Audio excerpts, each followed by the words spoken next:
Ladies and gentlemen, welcome to the Vandy Sports Podcast. Here's your host, Chris Lee. Commodore fans, on your feet. It's time to anchor down. Welcome to the Vandy Sports Podcast presented by Dr. Jody Jones, DDS. We are part of the 440 Sports Network. I'm your host, Chris Lee. Our guest today, Chip Fridrich. We will spend over an hour talking Vanderbilt baseball. Chip appears on the guest line that is presented by Michael Kendrick of the Kendrick Group. Michael's a local carpenter and a lifelong Vandy fan. He builds bookshelves, cabinets, picture frames, furniture, and made-to-order items, including a display case for my prized Dale Murphy jersey. I've seen Michael's work. He's a true craftsman. If you are in the market for custom woodwork, give Michael a call at 615-830-9458. Now on to our interview with Chip Fridrich. Chip Fridrich joins us today. Chip, I'm looking at my call records. It's been 8 months since you and I did a podcast. That's been too long, but I've been busy. I'm just getting over being ill, and we got a lot of baseball to talk. So we're glad you're here, and thank you so much for joining us. Good to be back on, Chris. And yeah, it seems like in some ways it was yesterday. And if your phone records are correct, and it's been that long, it's kind of crazy. But a lot going on with Vanderbilt sports and people's lives and all that. But it's good to be back on here to talk a little baseball with you. And the events of last week were I followed the games and was out of town for two of them. Managed to catch some of the third game, but was able to watch a lot of it, and just this topsy-turvy season that it seems like the entire conference is having, and this team is having. Different ebbs and flows of how this league. I mean, I think, and you might be able to confirm this. There were more sweeps last weekend, that I remember in a single weekend. It was just weird stuff, and weird stuff's going on. We can probably get into it, but just the parity that exists in college baseball, maybe more than the other sports, just how you've got teams like Austin Peay, who just, I think they 17, 18 new players this past year through the portal, and you're seeing teams that are just changing and evolving their rosters annually, and what it's causing is a lot of parity and a lot of upsets midweek. I don't recall in all the years that I've been following college baseball this many premier upsets on Tuesday and Wednesdays. I don't recall seeing this many in a long, long time, if ever, and that just goes to show you what's going on with the game of baseball. Some people like it. Some people think it boosts the followings and the attendance and the enthusiasm for the game, but it sure is unusual. And I think it's going to continue throughout the remainder of the year, and makes good things to talk about on message boards and podcasts and broadcasts. But that's where we are, and as we head into week 2 of the SEC season. Yeah, I am probably less thrilled about a lot of the direction of college baseball right now than I have been since I've covered it. If you want to combine the portal and NIL and lots of things, and the crazy offensive numbers where I don't know how kids pitch anymore sometimes, although Vanderbilt didn't have any trouble last weekend. I just think that it's a lot of disasters in some ways piled on top of one another, and I hope that the offseason will see some things change, but that again, that's another topic for another day. And the one at hand is Vanderbilt. And I'll be honest, Chip, I didn't expect Vanderbilt to win that series with the ease which it did. It was stunning to me. In fact, I thought if you'd put a gun to my head, I thought Ole Miss would probably come in and win the series just because I didn't like the way Vanderbilt had hit. And boy, was I wrong about that. Vanderbilt seems to have gotten, just gotten a lot of things together just in time for conference play to start. I think is in great shape heading to Starkville this weekend. Oh, yeah. I mean, and I kind of feel the same way you did. You had a top 3 team in the country coming in here, and although there's some warning signs about Ole Miss, they'd lost in the middle of the week to Jacksonville State. They had that loss coming in, and I think that's right. Didn't they lose to Jacksonville State before? Was that a loss they took midweek before the Vanderbilt series? They've taken some losses, I know, midweek, just like everybody else has. And but boy, things kind of for them unraveled, and they just never could get things straight. I know they have some hurt arms now. Ole Miss has got some guys who two big ones in Mallets and Hunter Elliott. Yeah, and possible Tommy John, and it seems like that's plaguing that team for years. That they've had some major arms that they've taken some losses on. So, yeah, it was the way things went. Just and those things in the SEC happen. From being a former player to witness it, you jump on somebody on a Friday night and things kind of pile on, and then you win the emotional swing game on Tuesday. And it's like Tim Corbin said on Sunday, never in a million years are you thinking sweep in this league, especially as balanced as it is and has been. And with a team like Ole Miss, the defending national champions now, defending being the word, they've got some pieces that are missing from that team that want it all. But you don't plan for a sweep, or you sit there and you don't talk about it. It's one of those things that you win the first two, and then there's a lot of pressure in the other dugout as far as winning that game 3, and it rarely happens. And it happened 3 or 4 times last weekend in the league, which as I mentioned is an anomaly. So, everything from this team, and I think, Chris, when you look at the weekend stats from the pitching standpoint, when you get a pitching staff that throws as well as they did, 26 innings with, 23 strikeouts and 4 walks, you're going to beat a whole lot of people. You don't put people on base. You pitch to contact. You got people playing well behind you. You get ahead in the count, and that's just what happened. And, Hunter Owens' performance says a lot. You got player of the week, and who saw that coming 2-3 months ago, and even 2-3 weeks ago? And the kid was pitching well, but he pitched incredibly well, and as did everybody. The 6 guys they rolled out there. It was just an easy week. And when you got, and also the Nick Maldonado, when you use him 2 innings and it's on Saturday, in game 3, you have the comforts of having a stock bullpen. It's just all those advantages were playing into Vanderbilt's hands. And then the offensive side of it, when you have the numbers across the board hitting for the weekend like they did, you hit 426 for the week. Excuse me, you hit the average 346 for the weekend. Bradfield kind of gets unwound a little bit, although he got caught stealing once. But he had a very good weekend. He seems like hopefully he's starting to get back to himself. And guys, the maneuvers that Corbin did, changing around the infield, seemed to play to his advantage as far as just switching and kind of switching the chairs on the deck as far as positions on the middle infield, and it seems like it works well. And then who would have thought? Again, who would have thought Jack Bolger 2-3 weeks ago would have happened? And he has a big game midweek, and then he comes in and has 5 hits on the weekend and 5 RBIs, and looks like he was seeing the ball like it was a beach ball. So it just shows you this league is this team. I think the margin of error, Chris, is very little still for this team. I don't think when you look at the as far as D1 baseball, is Vanderbilt the 4th best team in the country in college baseball? Probably not. I don't think Ole Miss is the 13th. Ole Miss is the 3rd either. Somewhere in between. I don't think Ole Miss was as good, but I don't think they're as bad as they played last weekend. And maybe on an overall sense, though this team played lights out last weekend, I really still am not convinced that they're a top 4 program. I don't know if you do at this point. I just think things fell right for them, but I also think the margin of error is really, really, really thin for this team. They have to pitch really well.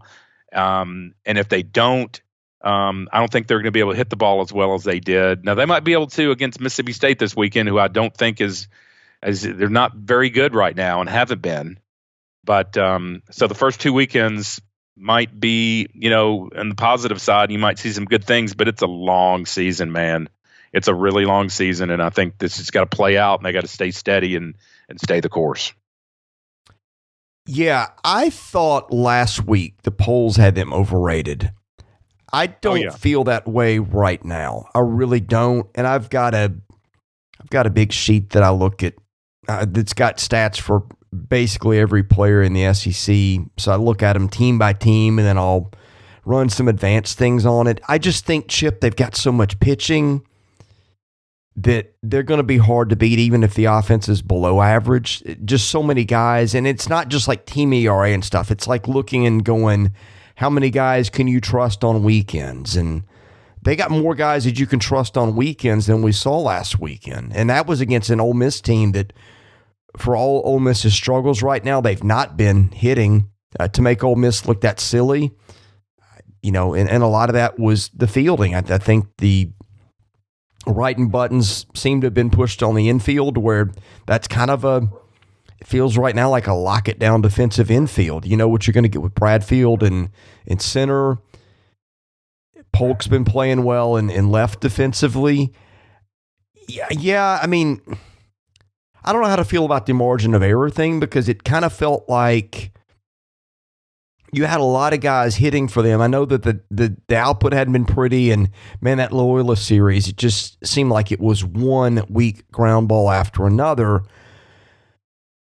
But it also felt like they couldn't get any worse than that, A, and B, a lot of guys had either hit before or there was enough reason to think there was some promise there, absent what was right in front of you. A lot of these guys were highly regarded high school recruits, draft prospects, those sorts of things, guys that had been around a while, that had done it before, you name it.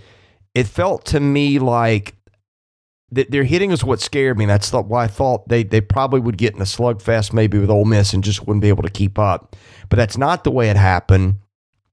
And, man, those hits too, Chip, it wasn't like they were just bleeding ground balls through the infield all weekend. And they were hitting the ball with authority, and Bradfield, who's supposed to be their best hitter coming in the year, just does not look like himself.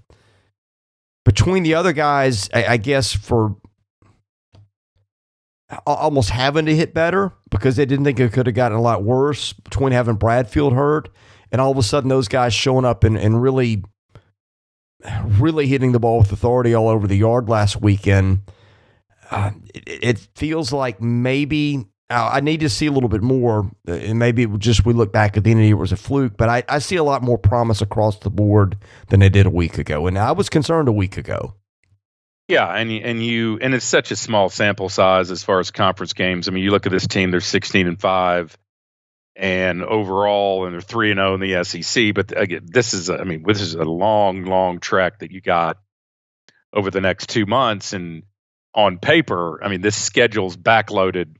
I mean, the next 6 SEC games, Vanderbilt's playing teams that are 0-6 right now combined, with Mississippi State and Georgia.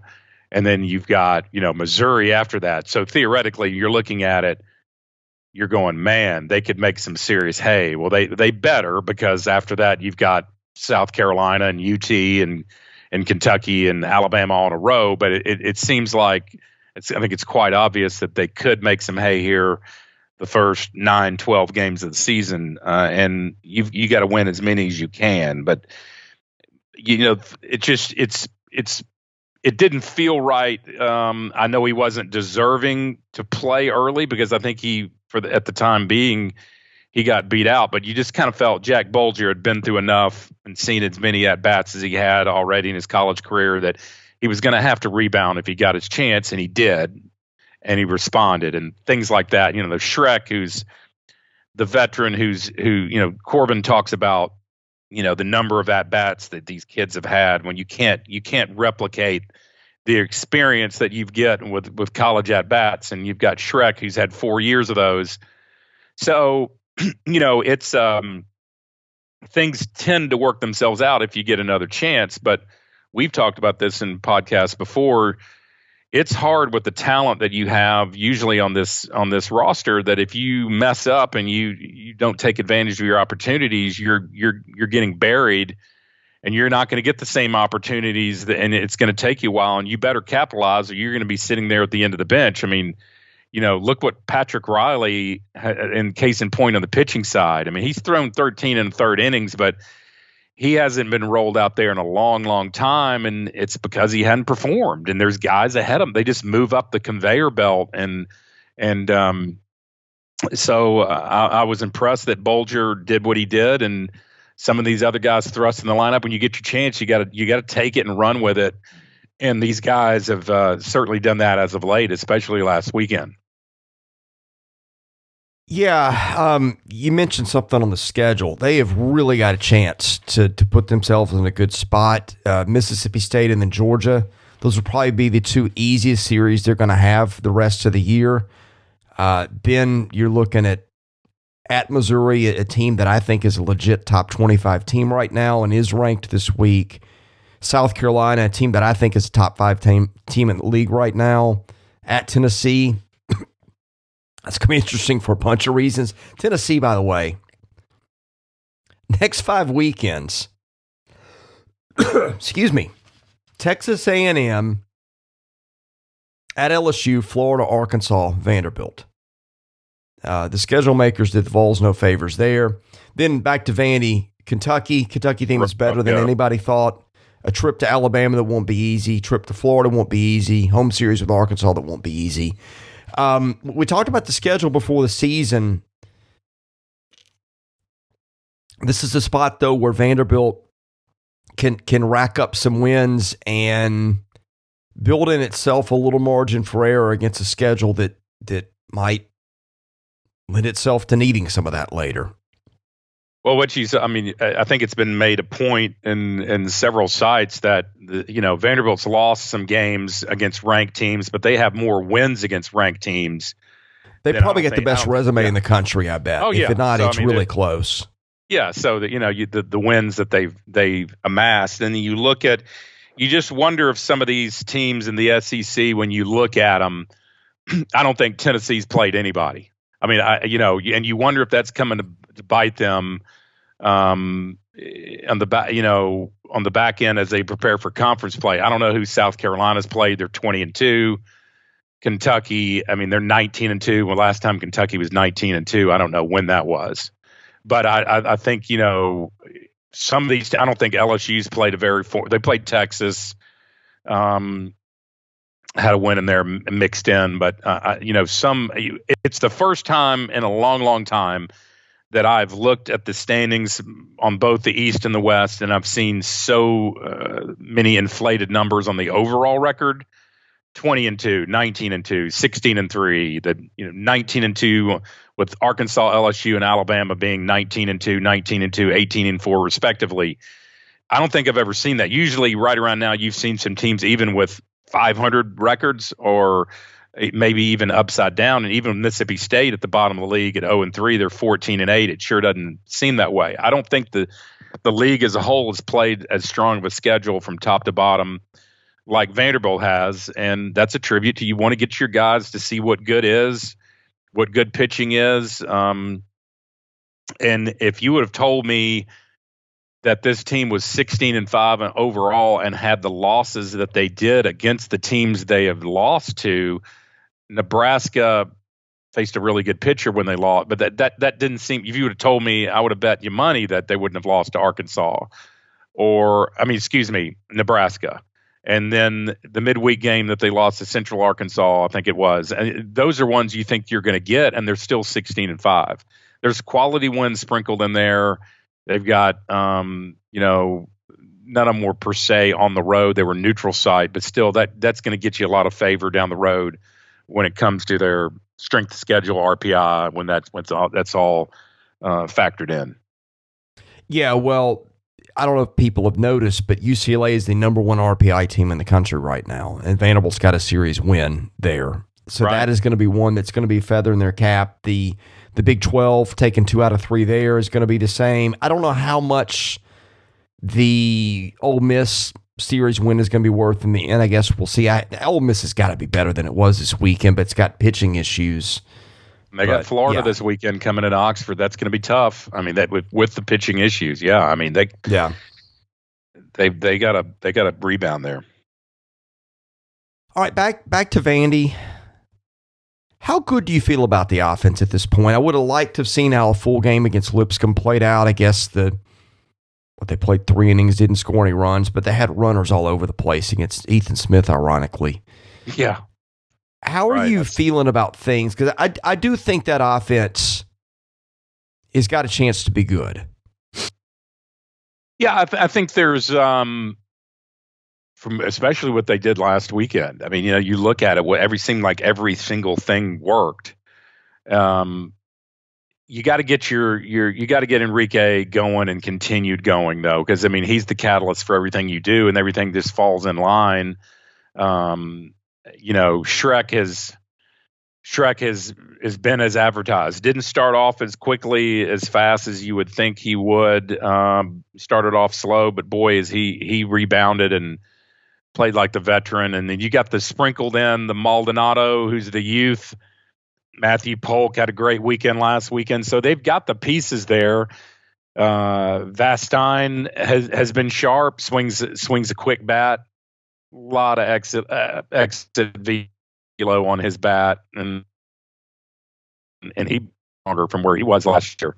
So yeah, I mean, I feel good about it. Now the sample size, as I said, is really, really small, but I like the way that overall this team has played over the last 6 to 7 games. With that weekend before the Ole Miss series was just, as you mentioned, it was kind of just, they seemed like they got through it. But I think they got the potential to, continue this little hot streak right here. And they can, I think it all starts at the top though. Enrique's got to, I mean, goodness, he's been picked off a couple times. He's been caught stealing more than we thought. Comparatively, I'm not sure what your thoughts on it is. If teams are, Bianco coached him in the summer on the USA team, the national team. Picked him off once last weekend. I mean, he's 15 for 19, but I mean that's more times he's been caught stealing in the last 2 years combined. I think, right? I mean, it's as far as 4 times being caught, it's just unusual to me, but. Because when you get him on base, I mean, the last couple of years, it's been like automatic almost a second if he gets on first. But you can't. You got to get on first, and that was his problem for the first couple weeks of the season. You can't steal first. I mean, you got to get on, and that was his problem. Now he's been able to get on. Yeah, I've said this consistently all year. It looked to me like he was dealing with some sort of leg injury because he just was not. Like the plays he was winning at first on close balls or making just instant replay level bang bang call type of decision for an umpire, he was getting beat by a step or two much of this year. Now, and he seems to have saved it in the outfield. I don't see him struggling there, but I just have to think there was something that had been hampering him to some degree, and he looked a little bit more like the guy that we had come to expect against Ole Miss. Yeah, and I think so, and possibly that was the case. We'd never know about it. I don't think, of course. What year was it? Tell. College World Series? What was it, 2 years ago? I think he was banged up the entire series, right? If you Tim denied it the whole time, right? Right. One thing I will say, Chris, and if you had seen me, I talked with a former player. I saw him at the SEC basketball tournament. I sat behind him in one of the early round games. And it just goes to show you what the difference 2 weeks makes as far as the way you feel about things. But I turned to this kid who I met and known for a while. And I said, why in the hell do we get so many people thrown out at third base and home? And why are we getting guys picked off? And because I just wanted to know if there was an insight to, because I know it's very frustrating to me why that continues to happen. And if you recall the marathon game, what was it, a couple weeks ago it was the Evansville game, right?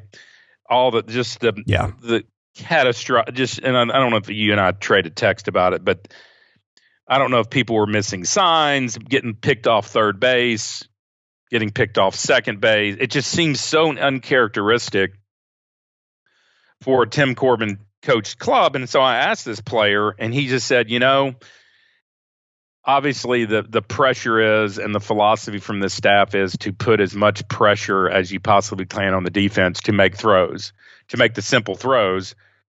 And I said, well, yeah, but it seems like that has been a trend for several years. And if you remember, I've harped on this, and I got buddies who just wear me out on text threads whenever it happens. There we go again. And I you can do that in high school when, you can say, well, we're going to, in Little League, when you're going to say, I'm going to make the outfield make the throw, because a lot of times they can't make that throw. Well, I don't think you can do. I think it just happens too much. And I don't know if it's this guy's being way too aggressive, that there were, when they do have a lot of team speed.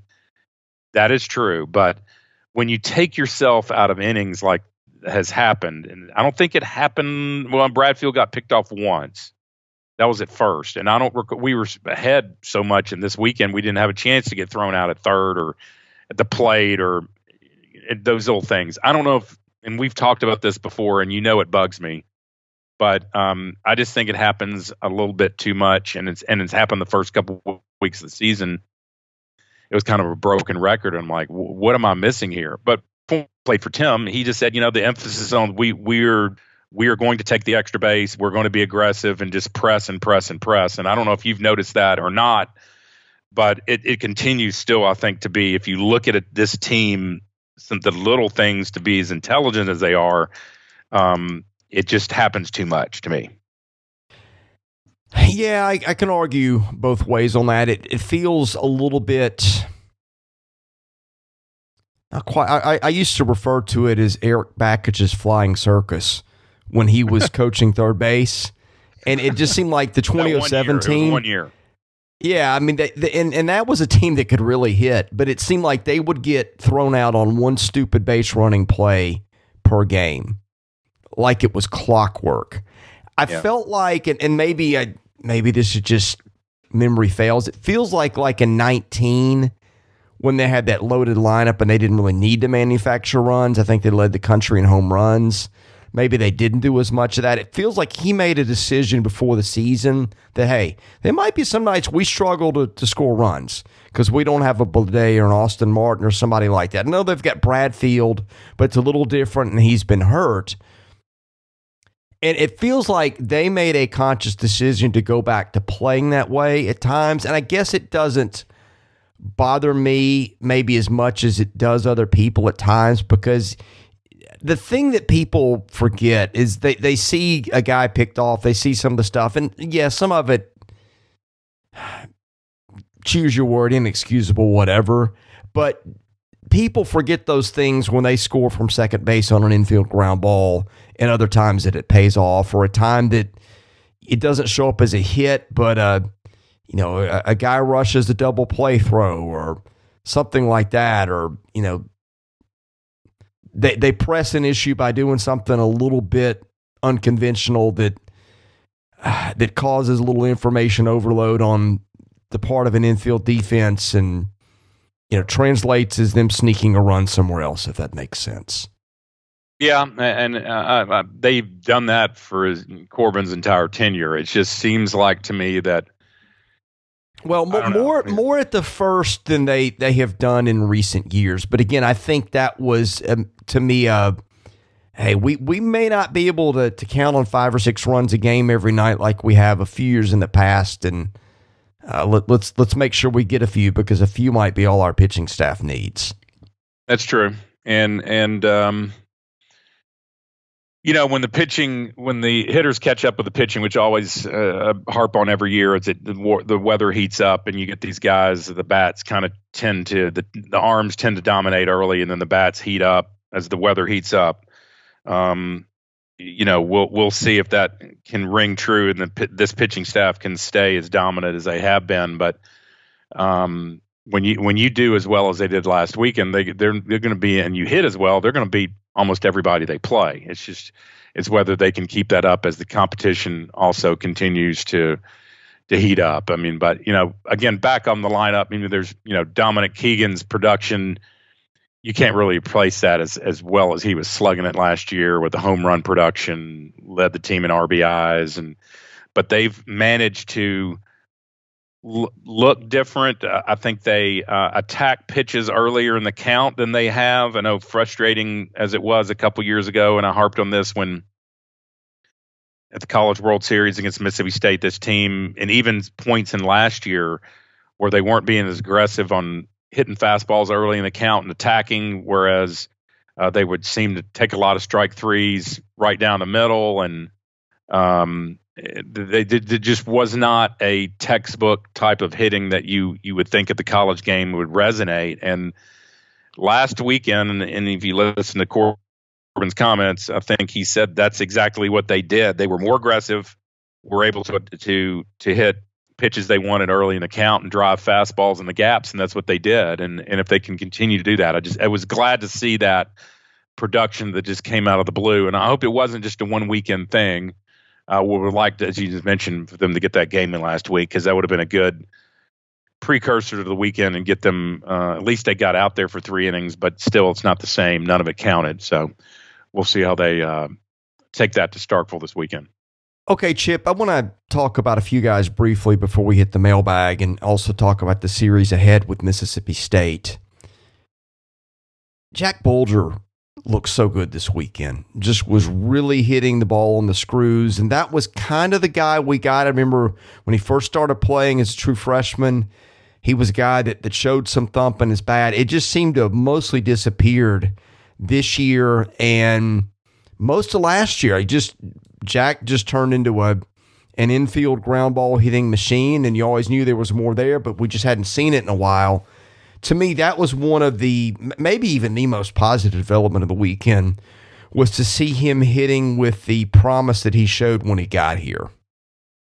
Yeah, and you know, he was a guy that, I think I mentioned this earlier, that was kind of, if you thought about before he kind of took off 10, 12 days ago, that he was going to be just a role player and a midweek player, and he was going to have, Espinal was going to get the job, and Espinal turns out, started off really hot, and since then he's batting 172 of the year, and Bulger's 273. It was almost, it's like they've switched positions, and that just is a testament to the kid sticking with it, because he could have sulked and could have, and said, well, I didn't get my chance, or just played the year out, but he didn't. And he's a kid who's got enough experience. I don't think his arm is I don't think this team top to bottom has a plus arm behind the plate. That's just a fact, compared to some other teams in the SEC and around the country. They just don't. But what he does from a leadership perspective, the experience and being behind there, it's good to see the way he responded. I mean, this game is so strange, the way it works, and the ebbs and flows, Chris. For those follow this team closely and listen to this podcast, just buckle up. I mean, there's going to be some times, as there is every year, that you can't get too high or low. I've always been a huge Calvin Hewitt fan. I've always thought that, and early in the year, he was striking the ball well, making good contact, and playing his position well. He had a blunder, I think it was a couple weeks ago. He might have lost it in the lights. And that's another pet peeve I'll talk about here in a minute, and also talking to another former player that did. But I remember, I forgot what it was. It was maybe 3 weeks ago, dropped a ball in the outfield, misplayed it, had a bad weekend. And ever since then, he hasn't been able to, he was in the left field position almost since day one. And now, here he is. He's not getting to play as much, not getting the at bats. I mean, he got a hit in the only time he got up, but he's hitting 205 on the season. And I wouldn't have thought that the first week of the season, first 3-4 games, he was in the lineup. So you have to play things out, and the way Bulger has done, to answer your point, and stay with it. And the same thing that Calvin Hewitt's got to do. He's got to stick with it. He was starting. He's going to get his chances and opportunities in a pinch hit role right now, it seems like, or in the middle of the week. But there's different actors who play these parts, and they evolve during the season. Just like Corbin made the move when things weren't going well middle infield, he just switched things around, and that's why he trains those guys at different spots. They're not just shortstops. They're not just second baseman. They're not just third baseman. They're interchangeable to him. They take ground balls in training at different spots so they can jump in, and it's not a shock to the system when they get switched around. And so I think we're going to kind of see that. But, I'm proud of Bolger and what he's done. I hope he can keep it up. And guys like Calvin Hewitt, it seems like Troy Leneve has just disappeared from where he was. Gosh, here's a guy who was starting part of the season. And I don't know if he's been dealing with some injuries, but, your TJ McKenzie's, your Troy Leneves at the bottom, the Espinal who are batting below 200. Those guys are going to they're going to be needed. Along with the Calvin Hewitts, because there's going to be injuries. There's going to be times these guys have got to come in and start when someone else is having a slump, and they're just going to have to kind of keep up the bottom half of that and keep their positivity going. All right, number 2, Hunter Owen, because we can't go this whole time and not talk about the guy that just threw a 2-hit shutout of Ole Miss on under 100 pitches, mind you. Which, by the way, you rarely see complete games in college baseball or really any level of baseball now, and you don't expect them to be sub 100 pitches in the college game these days. I thought that was the thing that really, really popped to me was Hunter Owen, who now, by the way, has a free pass rate. That's percentage of batters you walk or hit under 10%, which is really good for a college pitcher. I've got my preseason notes after talking to a pretty well-placed team source, and they led with, quote, has the best stuff on the team.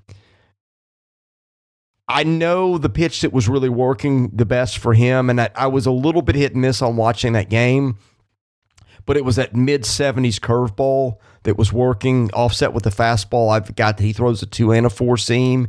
He's also got a curveball and a cutter.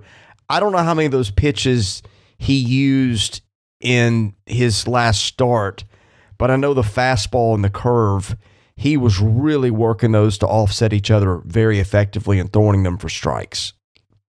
Yeah, anytime that you can have that difference in the change of speeds like Hunter Owen did the other night, and he was freezing people. I mean, I got on a plane, I watched part of it, and then I got on an airplane and had to come home, and so I just had to watch the highlights. But, I mean, there's always a Hunter Owen. I mean, he pitched 26 2/3 last year. He was 2-1 on the season, 4.05 ERA last year. But it seems like this team and Scott Brown, the pitching coach, they develop a kid from the previous year who just comes out of the blue and is thrust in the role. And usually that happens in bullpen sessions. It happens over the summer. It happens if they go to the Cape or they go to the other collegiate leagues, and then they come back in the fall and really establish themselves. And there's always seems like this team under this coaching staff has a guy who's out of the blue, and like you said, gets the comments from a source saying he's got the best stuff, and he was dominant. I mean, Ole Miss guys didn't have a clue for most of the game, and when you can be that efficient with, like you said, with his pitch count, didn't put anybody on base except one. He walked one. I was impressed, and now he's out there. Now he's going to get, the book is out. I mean, there's going to be more known about him. But man, if he continues to pitch, that's quite a 1-2 pitch of the lefty society that I like to call them. The lefties. Being a former, there's sometimes there have been times on Tim Corbin's staff there hasn't been any or one. And now you've got, you've got the 1, 2, and 3. If they keep rolling it out there the same way, are all from the left side, and that's been unusual. I think it was Berkwich for a while 2 years ago. Maybe it was one of the few left-handed arms they had, if I'm not mistaken. I mean, and so now it's kind of flipped, and but I was impressed with his stuff, Chris. He deserved SEC Pitcher of the Week, and he was just efficient. He worked quickly. Gosh, you watch these guys, and they just work so fast, especially Holton, who sometimes, the worry is he works too fast, and they got to slow him down. But this team and this staff has no trouble with the pitch clock. That they get it, they get the ball, they look at the wristband and throw it, and I think that helps all the people behind them. They, infielders like playing a fast-paced game, outfielders, and I think that Hunter Owen throws at a good pace too, and we know that Carter Holden does, and Futrell is at the same. I think they all do work efficiently, work quickly, and are attributes to. They don't have to worry about the pace of play. I don't think a Vanderbilt pitcher will have any trouble with the clock this year. All right, this is what's behind door number 3 that's going to lead me somewhere. All right. For guys with any amount of innings thrown on the team, who has got the highest strikeout rate by percentage? In other words, a percentage of batters this guy has faced, who struck out the most? I'm going to just take is it the obvious? Is it Hunter Owen, or is it? No, it's not going to be. That'd be too obvious. Not Grayson Moore. I'm stumped. Who is it? And I bet I could have given you 5 guesses. You wouldn't get this. Sam Leboke. He struck out 41% of the hitters he's faced, and he's given free passes to 9%. Now, he's given up home runs at a 7.5% rate, but right. Those are starting to be a lot further in the rearview mirror now. I don't know what they figured out with him, but they are getting the Sam Leboke, it looks like, that they left off with from freshman year. I don't know, sophomore year we saw some of it. I think he was pitching hurt before he suffered that injury in the Georgia game, which basically sidelined him for 2 years. But that guy was so good this last weekend, and it is starting to look like, especially based on where they trust him to throw. Because I remember a couple of weekends ago, and this is after he got roughed up, I think it was in Minneapolis or wherever it was, and I'm just thinking, boy, I don't know that that's a spot you want to put him in, because they brought him out there in another one of those high-leverage spots. But my goodness, whatever it was with that guy, it seems like they figured it out, because he is back throwing as effectively as I think everybody had hoped that he would, it seems. Yeah, when was the last time that he threw, Chris?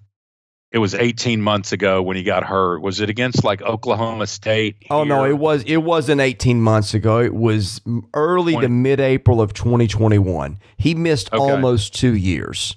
Okay, but and he was throwing really well then. His strikeout ratio, he was striking people out then. I remember the two of us having that conversation about Leboke. I think I was sitting with you when he got hurt. Right, I think I was literally, I think I came down from the press box and literally was sitting with you. And I think one of us pointed, I think his velo dipped really sharply that inning. And they took him out. Of course, he comes up holding his elbow, and now you know the rest of the story. Yeah. Well, he's such a weapon to have. And you got to forget, the first time he went out there was at weekend 1 down in Texas. I mean, that's going to be I'm sure there's some things he had to work on. Perhaps his ball was a little flat, working out some jitters. But man, he's a weapon to have. And you look up and down. I mean, the guys who didn't even pitch last weekend, who didn't even get. They threw 6 guys, Chip. That's all they needed. Yeah, yeah. I mean, and so you had a Schultz didn't throw. I mean, who else didn't throw? I'm looking up and down. I mean, you got weapons that they normally put in, and top flight guys didn't get any work. And that's kind of the problem with not playing that midweek game, is they could have pieced together some guys and gotten some work, but it wasn't needed. And that's kind of an excess of riches, sort of. But yeah, man, he it's good to see him back, and because I think he's got some really good tools and some intangibles that they're going to need going down.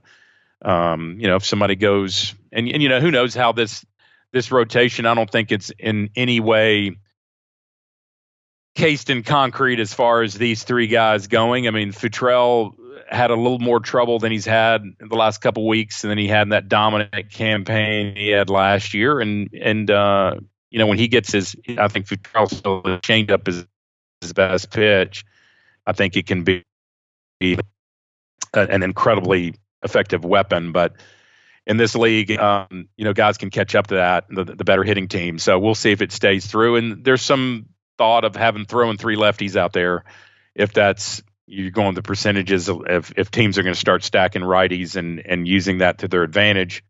But I think as things continue to go, they're going to keep that same rotation. But knowing that you have the guys that they have back there on the back end, and goodness, it is great to see Maldonado throwing the way he is. I mean, last year he was just a totally different pitcher, starting off as a starter, and then he just didn't have it. And I think even Kyle Peterson on the broadcast, listening to him mention, he said, "Man, I saw Maldonado last year, and I saw him this year, and it's not even close as far as his velocity, number one, but his slider is just improved as well." So he was just hurt. He was hurt last year, and we all knew that. But that just goes to show you that was the main problem.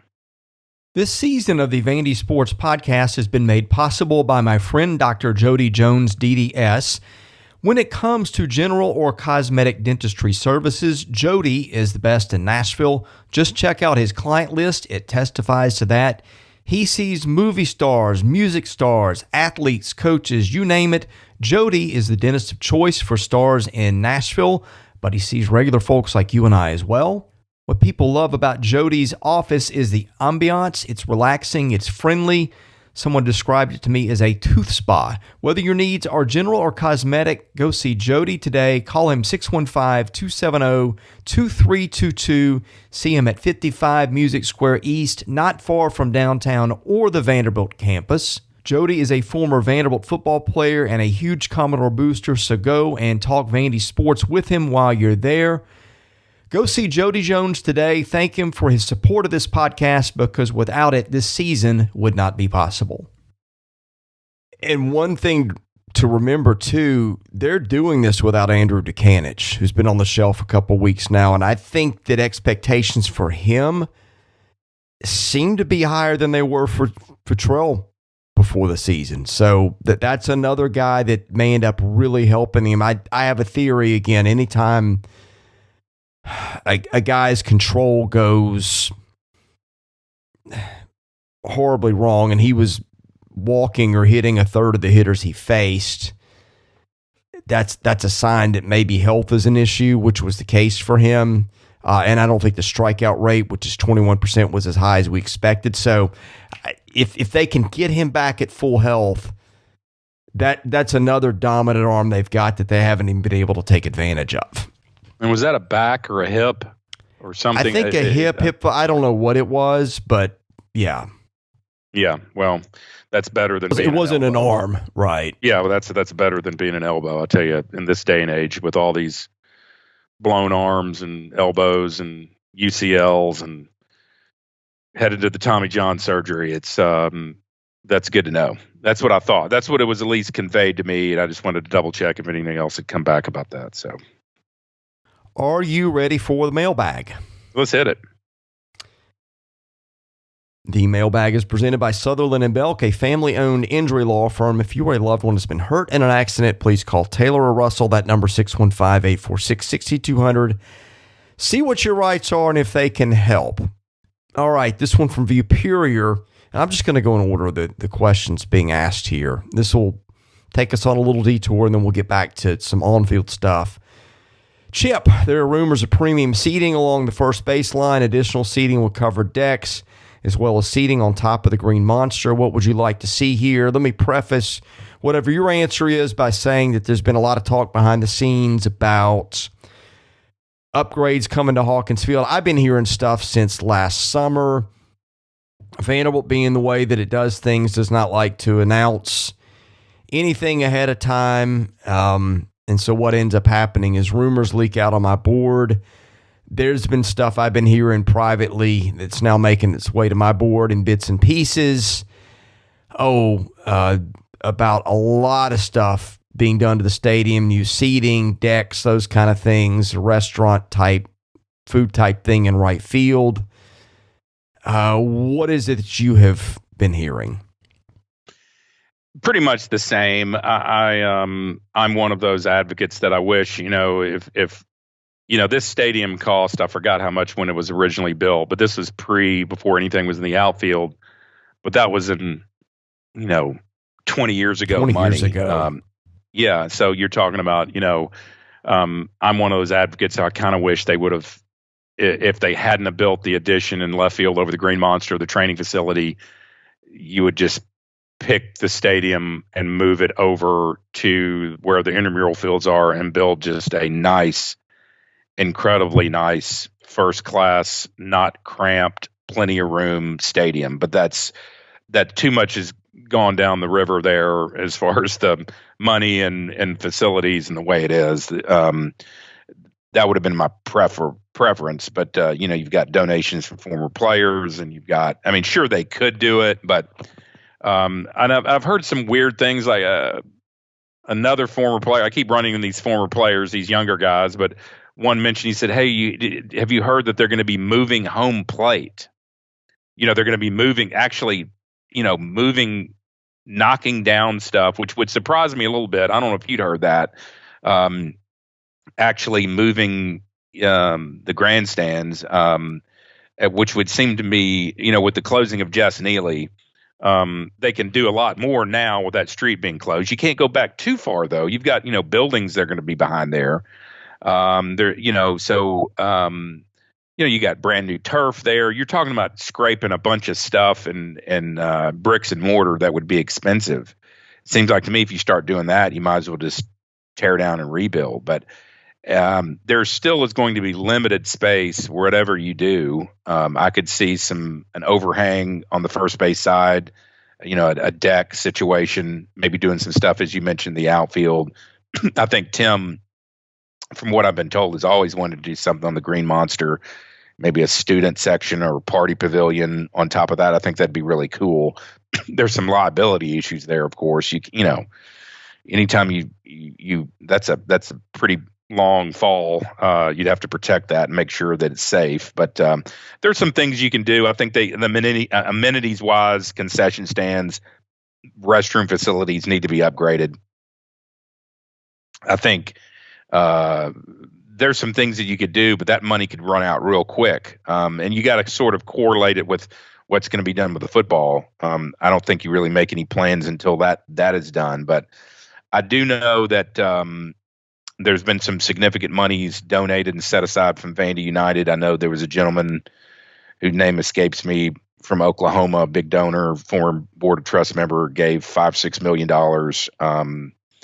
last year to sort of pay for some things that were being done. I know some things probably, from what I've been told, have been negotiated between Tim and the administration over the summer after there were some rumors that he could perhaps be going to Clemson that you and I have talked about, that I think kind of pushed some things over the top as far as him staying. And it's amazing that that kind of happened and not many people realize that those discussions were going on. But that's the way the world works in contract negotiations. If somebody's flirting with you, you kind of turn around and say, well, I really want to stay, but I'd like to have this, this, and this. And I'm wondering if parts of what the Vandy United campaign of doing with the other sports, that this was promised to Tim and his staff, which I think they deserve every bit of that if being successful as they've had. So I haven't heard concrete plans. I do know, though, that on top of the baseball facility on the Green Monster, that's areas of improvement out in the outfield. Yes. You've heard decks and off the first base line would be the only logical thing I could think you do. A lot of the metal in the stadium kind of bothers a lot of people. I know that's bothered some people for years, that it kind of cheapens the experience of the metal bleachers. You wonder if they could do some, concrete type seating underneath there. But no specific thing, but I know what I've all said has sort of been mentioned and thrown out there as all possibilities. I just realistically, and I'm not sure you do, but I don't see how any of that could be done until they get the football sort of situated. Do you? No, well, I don't. It's hard to know without knowing the specifics, but yeah, to hit a couple things you hit, I had also heard that the Clemson negotiation, he very much leveraged to get a lot of stuff. Got told a few things in that I was asked to keep private. I'm not even sure if the things I got were 100% on or not. But anyway, a lot of more stuff starting to leak out. I'm interested to see what they'll reveal and what the plan is. 'Cause, look, I think that the stadium's okay. The backdrop's nice. It just seemed to sort of lack the first class punch that's commensurate with the program's success, I guess is a good way to put it. And they've done some things. They've added the more comfortable seating. They've done a few little things here and there, but it needed a lot, I think. It wasn't ugly or anything. It wasn't kind of an eyesore like the football stadium is. It was never to that level, but it just needed more oomph to it. I think they're going to get it. Now, here's the other thing. This is taking a little bit of a detour. What does it take to get game days at Vanderbilt, especially in the infield, to resemble something more along the lines of an intimidating baseball environment than it does a nursing home party? And I'm not trying to take a shot at age, although it's a very old crowd, but it's got the atmosphere of a bingo game at a retirement home. The fans don't make any noise other than the whistler. I don't know if that has sucked all the air out of the ballpark, but you're in the stands, you notice it too. It's really pathetic.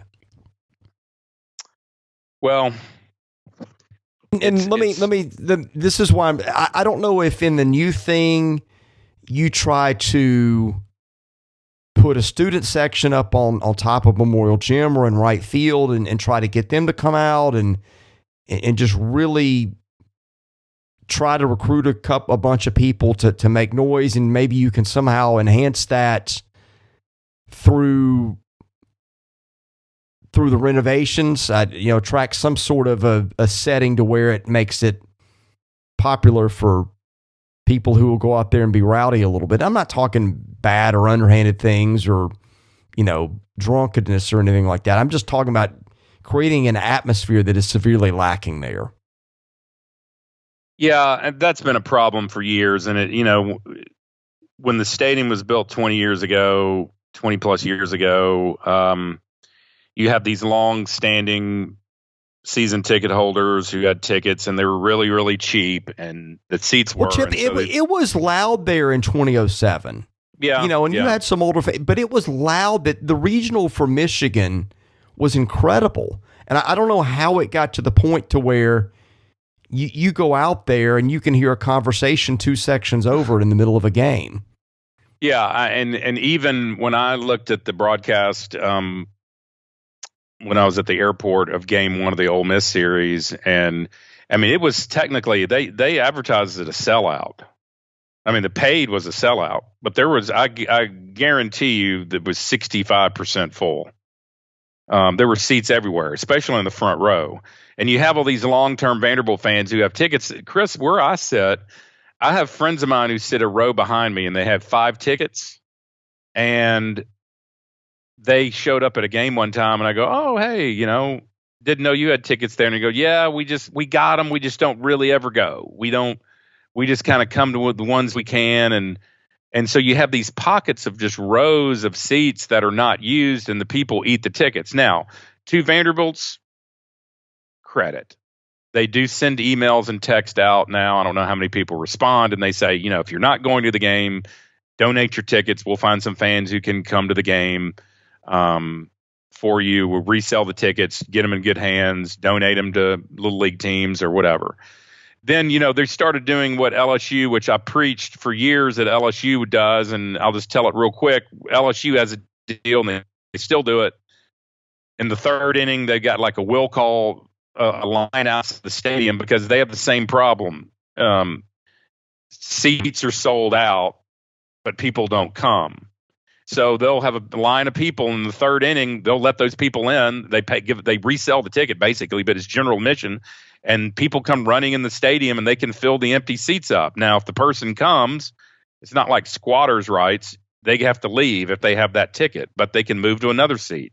So they do a good job of trying to do that. And Vanderbilt started to do that. I noticed some people moved from the outfield. I was at a game and there were some kids in the outfield and there's some high school players and they had their uniforms on, and it was one of the midweek games and there were like 30 of them, and somehow they all moved to the infield seats in about the fourth inning. So they're trying to do it. I'm not saying it's from the lack of trying. I would call them out if they weren't, if it was from a lack of trying. But yeah, I know. I mean, the average Vanderbilt fan is we've talked, people say this on your board, it's an older crowd, generally speaking, and for all sports. Baseball's a little younger, but I know what you mean.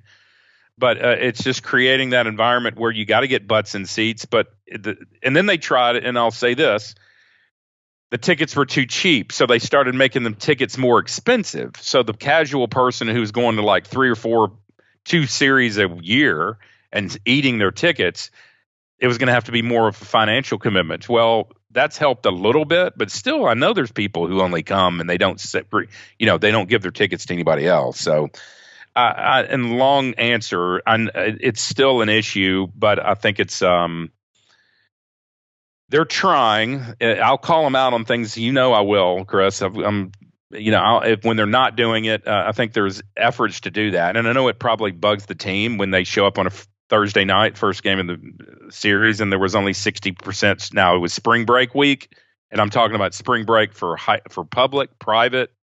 I think Vanderbilt was on spring break, so there was a built-in excuse there why it wasn't a packed house for that Ole Miss series. I didn't realize that Vanderbilt was also on spring break, the students, but they were. So there was a little bit of that going on, and hopefully as the weather heats back up, it'll get better in that category. All right, VP, your next one. Can Futrell be as effective as Holton and Owen as the Sunday starter? I think so. He's the strike thrower. Changeup's his best pitch. I think that he control the most and get people off balance. Will he hold on to that for all year?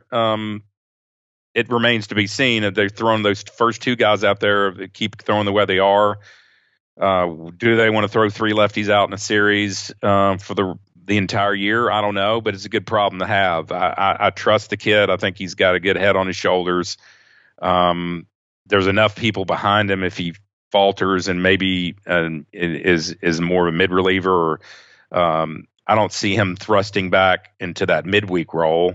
I think he's still going to be effective as a weekend guy, maybe not just necessarily starter. But I think perhaps that last weekend performance is not as sharp as he's been in the last couple.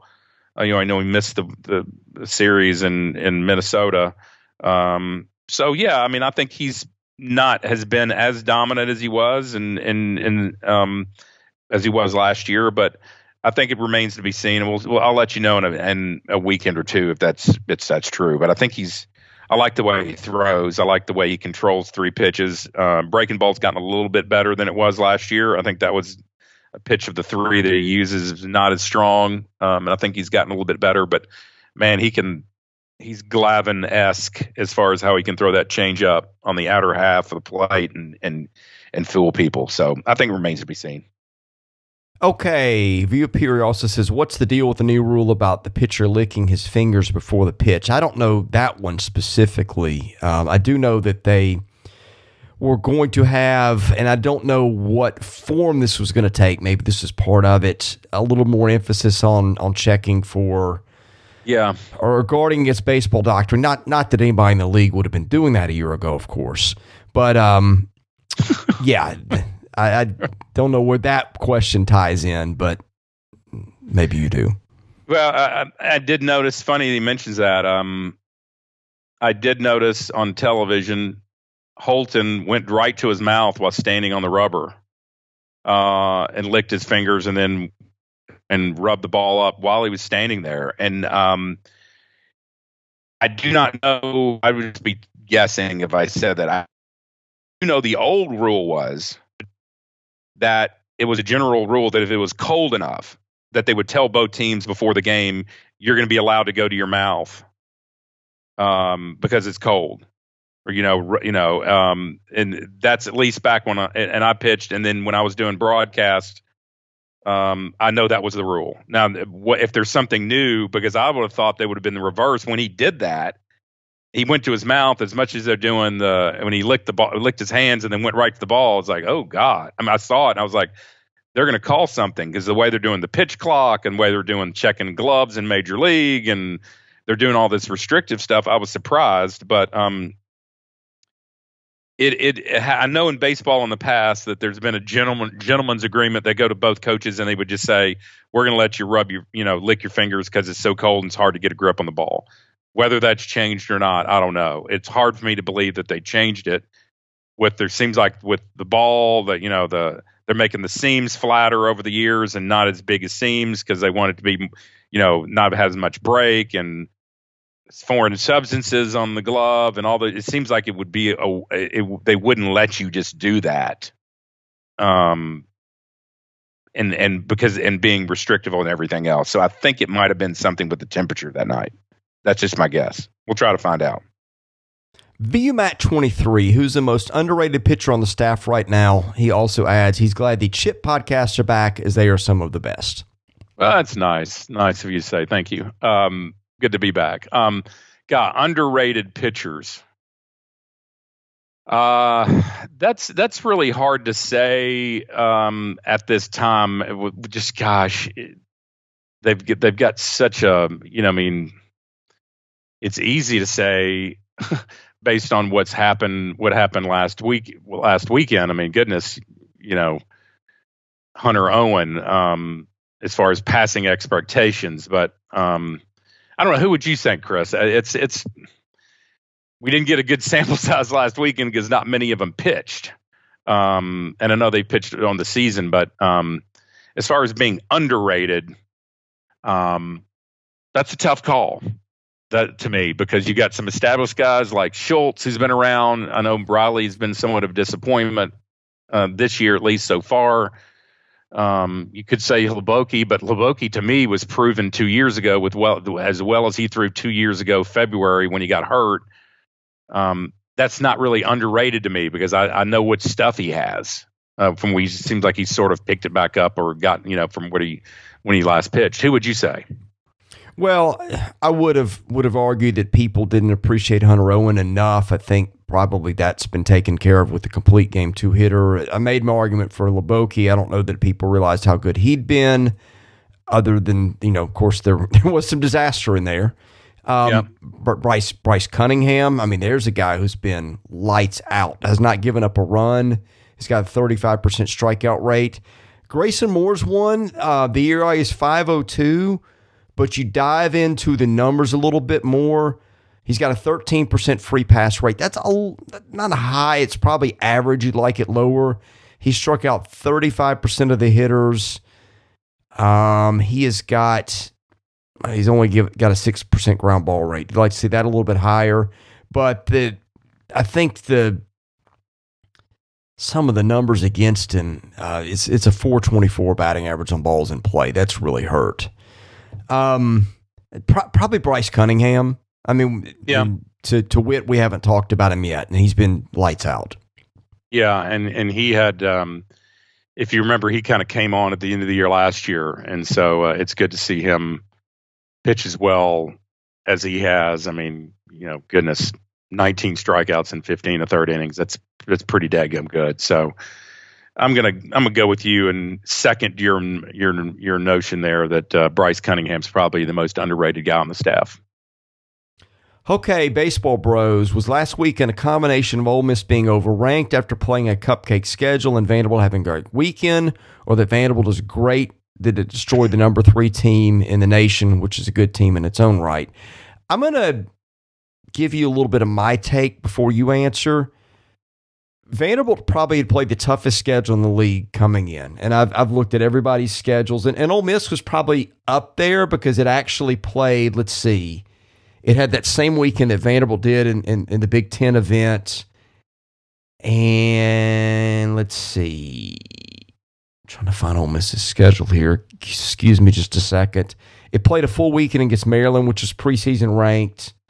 and then Delaware in there and Purdue also, which neither of those are great teams. But yeah, I think Ole Miss losing Hunter Elliott really changed the complexion of Ole Miss, because he was a lights out Friday night guy, and you lose that guy and it changes the complexion of your team.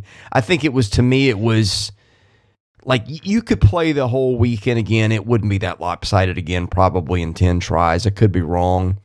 And having no Elliott, and I think Ole Miss was a little bit overrated.